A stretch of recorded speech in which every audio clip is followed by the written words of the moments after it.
be further strengthened. We need to further deepen trust. We need to further build confidence and to connect the two countries even closer together. After his call on their Majesties, the Prime Minister had a very good discussion with Prime Minister Dr. Lote Tshering of Bhutan. They covered the entire gamut of bilateral relations.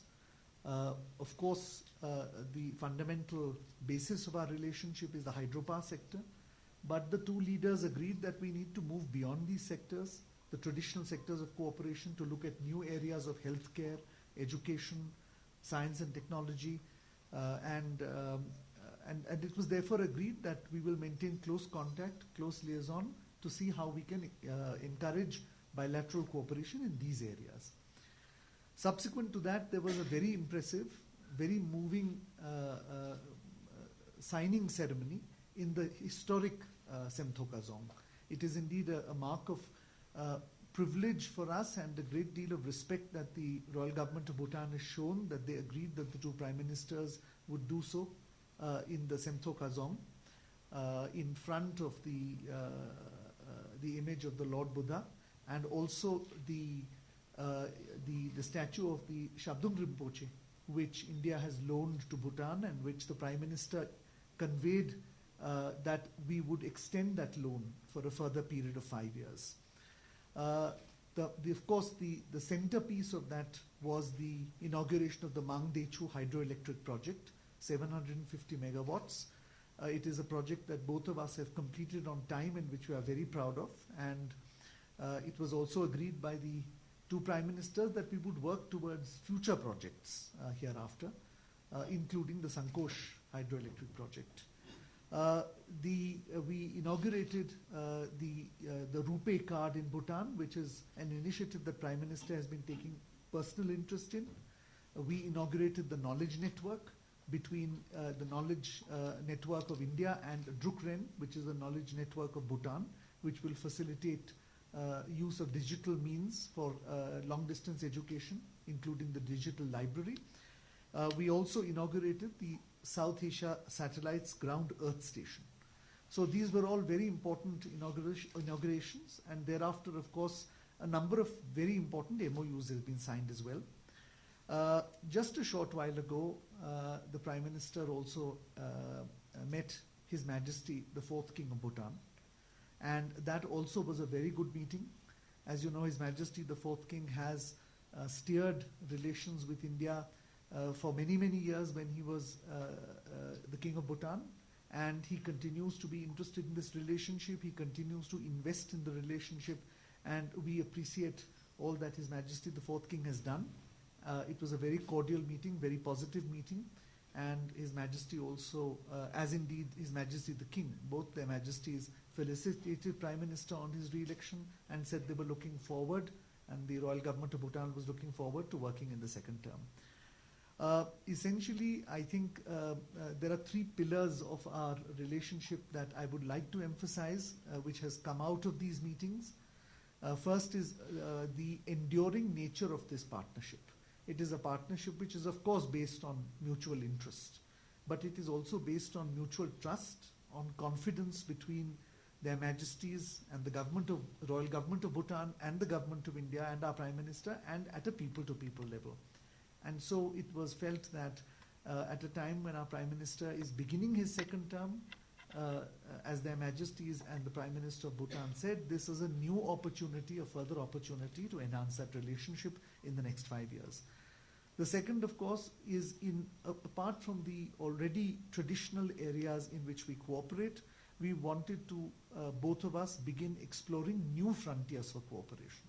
And the two main areas were in the area of science and technology, particularly in the field of education. You will notice that a number of the MOUs that have been signed actually focus on that, including between the Royal University of Bhutan and the Indian Institutes of Technology in Kanpur, in Delhi and in Mumbai, between the National Law School in Bangalore and the Jigme Singhe Wangchuk School of Law in Thimphu, and between Bhutan National Legal Institute and the National Judicial Academy of Bhopal. So the desire of the two sides is to strengthen science and technology and education links. And the other, of course, is in the field of space. This is an area in which His Majesty the King is interested, in which the Prime Minister of Bhutan is interested, and in which we believe we can share some experience, both in training your scientists and in even jointly working on small satellites. Healthcare was, of course, another area which is a priority for the Prime Minister of the Royal Government of Bhutan, and we would be happy to assist. So that was the second pillar. Thirdly, you will notice the Prime Minister this time has decided to address the Royal University of Bhutan. This is a very well thought out decision. The Prime Minister and the government believe that it is important that we cultivate and build in the younger people of Bhutan a connect with the younger people of India, the youth of India. So a number of agreements actually focus on higher education, which we believe is a core part of building that youth-to-youth relationship. And of course, Prime Minister will also outline his vision of what he sees for the relationship in his talk with the students and faculty members of the Royal University of Bhutan. So all in all, I can say it's been a very fulfilling first day. Prime Minister is shortly going to attend an official dinner hosted by the Prime Minister of Bhutan, and there are a number of engagements tomorrow as well. Our primary objective, the Prime Minister's objective, as I said, is to strengthen this relationship and to have a forward-looking set of objectives to achieve in the next 5 years with the Royal Government of Bhutan, and this visit is really the beginning of that process. Thank you. Thank you, sir. We have time only for 2 questions. Prime Minister is going to leave in a while. Yes, please. Can you just give the mic to her? Yeah, we can hear you. Thank you. One more? Yes, please. Thank you. As you know, by the end of 12th plan, Bhutan would be graduating from the group of least developed countries. And this all hasn't been made possible largely because of the Indian assistance, which has been there since the first plan. So how do India feel about it? And post-graduation, largely the focus of the Bhutanese government is to move away from aid to trade with all its developing partner. So in this light, what are some of the new initiatives, especially on the economic ties between the two countries? Thank you. Thank you. On the first question, I would only say that when leaders meet, they cover areas relating to economic relations, political relations, and diplomatic relations. Obviously, beyond that, whatever they discuss remains a matter of confidence. With regard to your question, sir, I think India is delighted that the people of Bhutan have made the sort of progress they've made to emerge out of the LDC category. Of course, we are a partner in helping out, but ultimately it is the achievement of the Bhutanese people and of their governments and of their majesties, the king, the two kings. We would be very, very happy to continue that partnership, even when you have come out of the status of least developed country. As you will see this time, when the Prime Minister of Bhutan visited India in November, besides the plan assistance which we provide to Bhutan, there were a number of other areas in which we wanted to give assistance which would precisely achieve the objectives you're talking of, which is enhancing trade. So, for instance, one of the things we are doing is giving assistance in through what we call a trade support facility. That's approximately 400 crores of Indian rupees over a period of the next 5 years, which will help tradespersons, manufacturers, small producers in Bhutan to modernize and to be able to compete in the Indian market. So this is one such facility.